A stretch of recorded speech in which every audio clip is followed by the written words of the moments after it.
Hello, my name is Nick, and I'm starting a YouTube channel. It's going to start really informally because, frankly, I have enough projects, but I feel like the project I'm working on at home is worth sharing. So it might start very informal like this. Maybe it'll get more organized, but I'm calling it the Green Valley Depot. And in essence, it's a project to build a model railroad layout in my backyard shed. I grew up doing model railroad stuff very lightly. Mostly O-gauge and O27 and a little bit of HO.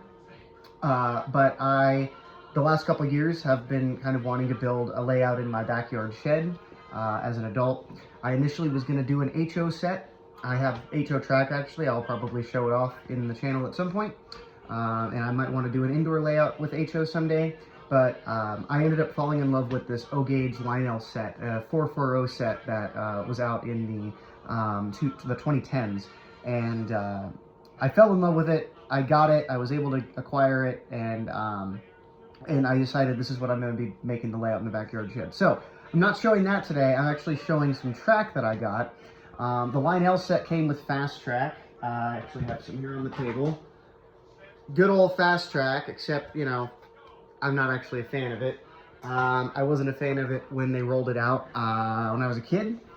My first Lionel set when I was a kid was just before the transition. I remember having a standard Lionel, New York Central Freight set. Went around the tree in an oval, and it was with the traditional, I have it in the other part of my house, but the traditional 3-prong track. Then I got a set a few years later, and they had transitioned to fast track. I've never been a fan of fast track. I think that it's just, frankly, I think that it's shoddy. I think that it's cheap. The track that I got with my Lionel set this year as an adult, I was like, all right, here's this fast track. I connected it up. It hardly worked at all. I did a proper cleaning of it. I've actually done 2 proper cleanings of that fast track. And perhaps there's a small issue with the transformer as well, but the fast track just is not, it's not, the biggest issue I'm having is that there's not an even distribution of power.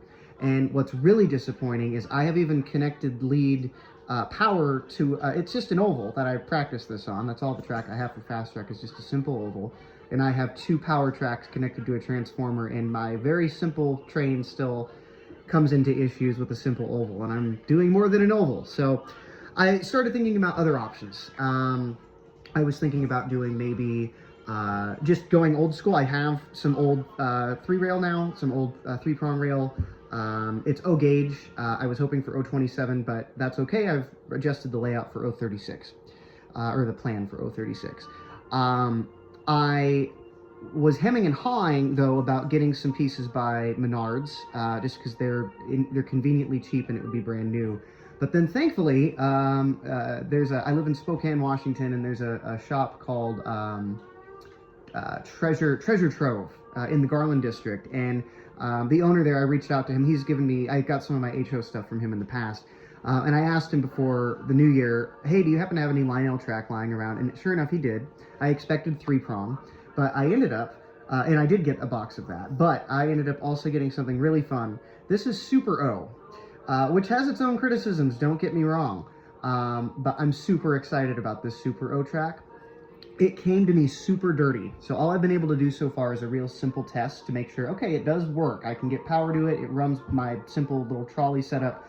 I use this little Atlas Hershey trolley streetcar as my kind of tester, and anyway, I'm really excited about it. I've heard about Super O track. I've never actually played with it before. And as a history nut, I'm also a super big fan of the fact that it's a historic piece of Lionel history. It goes back to the 1950s through the 1960s when they were trying to do this really interesting setup. I mean, honestly, it's a precursor to fast track in a lot of ways. It has connector points at the ends here that connect the tracks and all that. But I love the amount of work that Lionel was trying to emulate 2-rail, because at that time 3-rail was still kind of criticized, and especially the 3-prong, it was kind of considered toy-like by a lot of people, and so Lionel was trying to rebrand the way you do, reapproach the way you do model railroading. They were hoping that this more complex build this more expensive track back then. Yeah, it's still simple in nature, but it had plastic molding, which in the 50s was, you know, a relatively new thing. It was using a thin brass rail at the middle to try and kind of hide that third rail a little bit and kind of create the illusion of a two-rail track system. And what I love is that although it's an extra step, I love the little prongs you have to put in for the middle piece for it to have that continued power, that continued circuit. So anyway, this is my first video. It's just me kind of sharing what it is and what I'm doing, and I'm going to start with the track. Why not? So I'm going to be playing with Super O track. I have quite a lot of it that I was able to get. It should be enough to get my layout where I actually want it for the phase, for that initial phase. And what I'm doing right now is cleaning it. So just to kind of show you, I have white vinegar, just some simple white vinegar from Walmart, and I'm just doing a real simple white vinegar cleanup. This has a few more minutes before I can do these tracks here, but these ones here are more or less cleaned up for the time being. I would like to do a more thorough cleanup at some point on them, but really I just want to be able to get this to where I can properly test all the track and see how the power distribution is. But yeah, this is really fun. I'm really excited to share more. Once I'm done cleaning the track, I'll probably put another short video together showing the track in operation. So stay tuned for that. Okay, bye for now.